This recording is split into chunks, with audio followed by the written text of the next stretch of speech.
Welcome back. Let's talk about independent and dependent events in probability.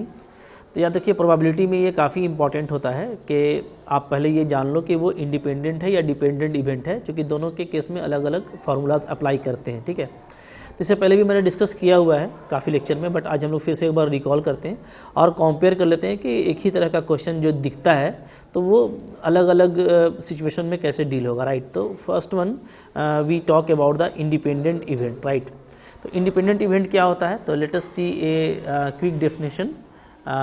So this is the independent event. Okay,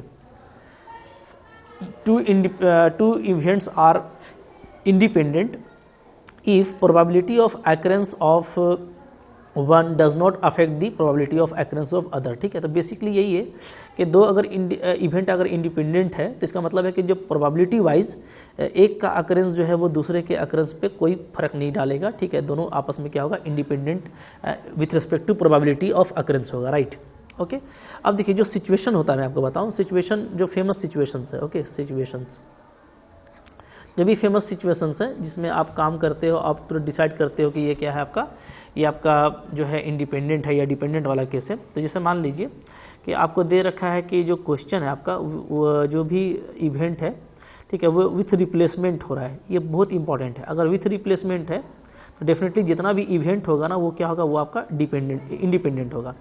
क्योंकि देखिए इसमें फ़र्क नहीं पड़ता ना, अगर विथ रिप्लेसमेंट है, आपने रिप्लेस कर दिया तो जो भी पहली बार में निकाला गया होगा, क्योंकि आपने उसको रिप्लेस कर दिया है तो दोबारा जो निकाला जाने वाला है तो फिर से वही क्वांटिटी है जो पहले में था। तो बिल्कुल कह लो कि न्यू बैग की तरह होता है वो, तो वही इंडिपेंडेंट केस होता है। ठीक है, इसी तरीके से जो भी आप विनिंग प्रॉब्लम बनाते हैं, ठीक है, कौन जीतेगा कौन हारेगा, तो ये एक दूसरे पर से इंडिपेंडेंट होता है कि किसी पे डिपेंड नहीं करता। इसी तरीके से कोई क्वेश्चन अगर आप सोल्व कर रहे हो तो सोल्विंग क्वेश्चन ये भी आपका इंडिपेंडेंट वाला आएगा।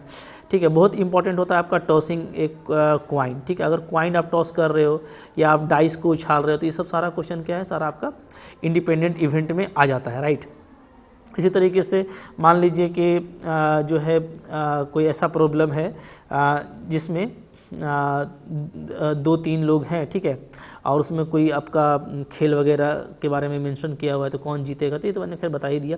तो ये कौन पास करेगा कौन फेल करेगा, ठीक है, तो इस तरह का क्वेश्चन जो है जनरली क्या होता है आपका इंडिपेंडेंट वाले में आ जाता है। बट फिर भी आपको केयरफुल रहना है। लेकिन ये विथ रिप्लेसमेंट वाला ये बहुत बड़ा चीज़ है। ठीक है, ये जनरली आप क्वेश्चन में देखते हो, अगर विथ रिप्लेसमेंट है तो वो इंडिपेंडेंट केस होता है।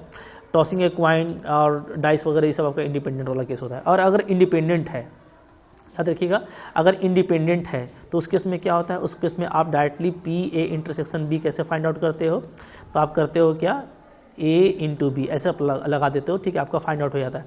इसी पे काम नहीं करता, मान लो अगर कॉम्प्लीमेंट आपका लगा है, किसी एक में अगर कॉम्प्लीमेंट लगा है तो उस कॉम्प्लीमेंट के लिए भी ये आपका इंडिपेंडेंट वाला प्रॉपर्टी काम करेगा। ठीक है, अगर आपको मान लो सिर्फ दूसरे में लगा है तब भी ये काम करेगा। तो ये सारा रिजल्ट आप जो है क्लास 12 लेवल पे भी देखे हुए हो, तो आपको बहुत दिक्कत यहाँ पे नहीं होगा। राइट, तो जैसे यहाँ पे आपका हो गया ये P A into P B का कॉम्प्लीमेंट। ठीक है, इसी तरीके से मान लीजिए आपका दोनों पे कॉम्प्लीमेंट है तो उस केस में भी आप इसको इस तरीके से आसानी से लिख पाओगे। तो इंडिपेंडेंट वाले केस में ये काफ़ी इजीली हो जाता है। राइट, अच्छा, अब याद रखिए कि जो इंडिपेंडेंट नहीं है वो क्या है, वो आपका डिपेंडेंट है। So otherwise if the event is not independent then it is dependent, simply. ठीक है, अच्छा, डिपेंडेंट के केस में क्या होता है, डिपेंडेंट के केस में जब आप ए इंटरसेक्शन बी निकालते हो तो आप ध्यान दो, क्योंकि डिपेंडेंट है तो इसमें क्या होता है, जैसे मान लीजिए कि आपने पहले पी ए लिखा, ठीक है, जैसे यहाँ पे लिखा था आपने, तो अब याद रखिएगा कि अगर आप उसके बाद फिर बी को निकाल रहे हो ना, तो बी इस बात पर डिपेंड करेगा कि पहले ए निकला हुआ है और ए में क्या हुआ था। ठीक है,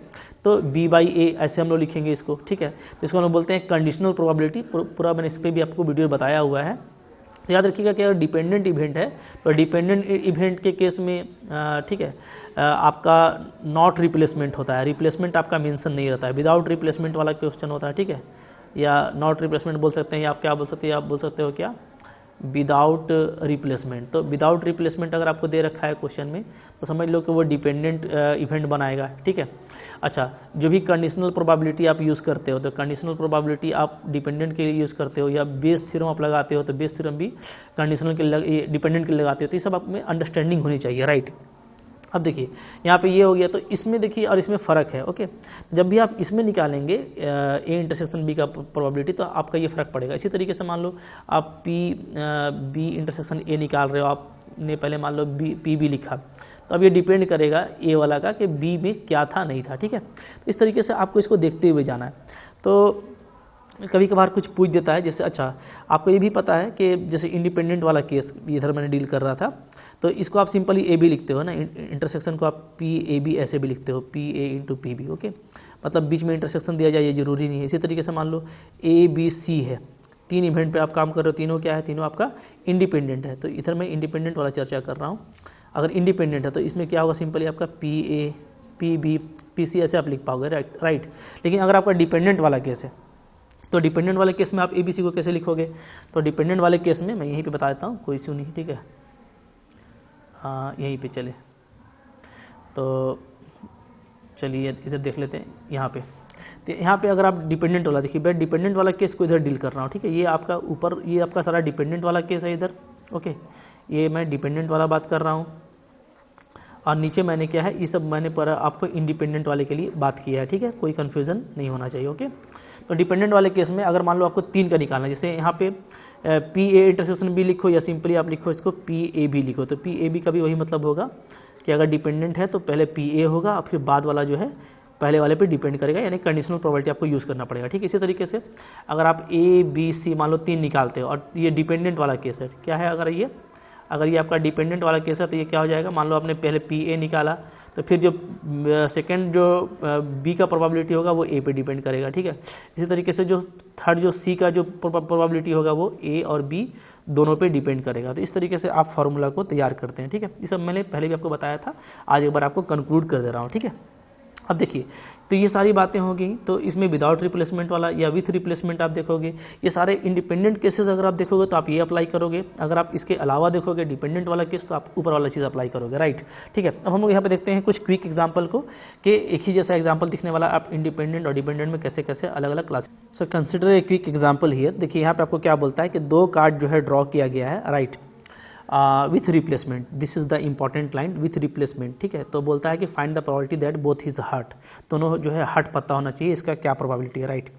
अब देखो जो कि विथ रिप्लेसमेंट है, तो यहाँ से आपको बात आ गई कि 2 कार्ड्स के लिए अगर मैं यहाँ पे इवेंट ले लेता हूँ, ठीक है, ए ले लेता हूँ कि फर्स्ट कार्ड को ड्रॉ किया गया उसके लिए ए, और बी को फिर मैं ले लेता हूँ कि सेकंड कार्ड को ड्रॉ किया उसके लिए बी, राइट। तो विथ रिप्लेसमेंट काम किया गया है, तो ये दोनों क्या हो जाएगा, दोनों आपका हो जाएगा इंडिपेंडेंट इवेंट। क्या हो जाएगा, डेफिनेटली ये बोथ आर हो जाएगा आपका इंडिपेंडेंट इवेंट, राइट।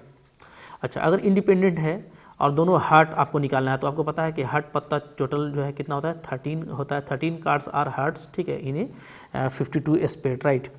तो अब इस पे चूँकि इंडिपेंडेंट है, विथ रिप्लेसमेंट काम किया गया, यानी अगर आप एक कार्ड निकालते हो और फिर उसको डाल देते हो तो फिर से तो वो 13 का 13 हो गया ना, तो दूसरा को निकालने में तो फिर कोई डिपेंड नहीं करेगा कि पहले में निकाला कि नहीं निकाला, ठीक है।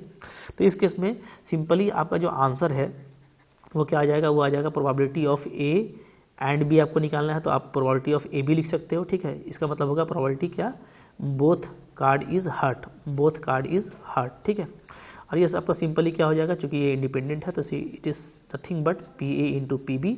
अब पी ए आपका 13/52 होगा, लाइक दैट पी बी भी आपका 13/52 होगा।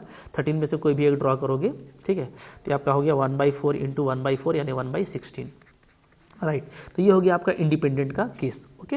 अब मैं यहीं पे आपको एक डिपेंडेंट का भी केस बताता हूँ, ठीक है। So take the same example, ठीक है, मैं एक सेम एग्जांपल लेता हूँ। तो देखिए मैंने यहाँ पे एक सेम एग्जांपल ले लिया, वही उसी को कॉपी पेस्ट, बस यहाँ पे मैं ये विथ रिप्लेसमेंट वाला हटा देता हूँ, ठीक है। ये मैंने विथ रिप्लेसमेंट को हटा दिया, ठीक है। अब देखिए क्वेश्चन क्या है, तो अब क्वेश्चन अगर आप देखोगे तो इसमें क्या है, इसमें आपको फिर से 2 कार्ड तो ड्रॉ किया गया है, लेकिन विथ रिप्लेसमेंट आपको मेंशन नहीं किया गया। इसका मतलब है कि ये विदाउट रिप्लेसमेंट है, ठीक है, जो कि विथ रिप्लेसमेंट मेंशन करना पड़ेगा। अगर 2 कार्ड ड्रॉ किया गया इसका मतलब है ये विदाउट रिप्लेसमेंट है, या लिख देगा विदाउट रिप्लेसमेंट है तो वो भी बेटर है, ठीक है। लेकिन नहीं लिखा तो हम लोग इसको नहीं लेंगे। अब आपको दोनों वही काम करना है। तो अब जो आप ए निकालोगे, मान लो फर्स्ट में आपने एक कार्ड निकाला, फर्स्ट में आपने निकाला हार्ट, ठीक है, फिर आपने so A B the event of drawing a heart card in first draw, okay, और बी जो है आपका drawing a heart card in second draw. तो इस केस में क्या है, इस केस में ये आपका डिपेंडेंट वाला केस हो गया, क्योंकि यहाँ पे आपको इंडिपेंडेंट के लिए जो रिप्लेसमेंट है वो कंफर्म नहीं किया गया, ठीक है। तो अब आप जो पी ए बी निकालोगे ना, तो वो आप ऐसे लिखोगे, ठीक है, कि मैंने ए निकाला, उसके बाद जब आप बी निकालने जाएंगे तो बी डिपेंड करेगा ए पे, राइट। तो ये क्या होगा, तो आप सिंपली देखोगे कि यहाँ पे आपका जो ए है तो पहला वाला तो आपका 13/52 होगा, नो डाउट, चूँकि कोई भी 13 में से एक कार्ड आप निकालेंगे तो आपका काम बन जाएगा, राइट। लेकिन जब आप BA निकालने जाएंगे तो ध्यान दीजिएगा कि अब आपका चूँकि आपने रिप्लेस नहीं किया है तो आपका हट एक कम हो गया, तो 12 में से निकालेंगे, और नीचे आपका टोटल सिंपल स्पेस में भी एक कम हो जाएगा तो 51 में से निकालेंगे। अब ये आपका जो है आंसर हो जाएगा। यहाँ पे आप 4 से कट कर सकते हो, सो यहाँ पे 3 से फिर आपके तो 1/17 आपका यहाँ पे आंसर आएगा। तो देखिए दोनों आंसर में डिफरेंट आ गया, एक ही तरह का क्वेश्चन था, बट एग्जाम में आपको केयरफुल रहना है, ठीक है। So be careful about dependent and independent event. तो एक शॉर्ट सा लेक्चर था, आई होप आपको अच्छा लगा लाइक कीजिएगा, चैनल पे नए सब्सक्राइब कीजिए, ठीक है, पढ़ते रहिए। Okay, thank you very much.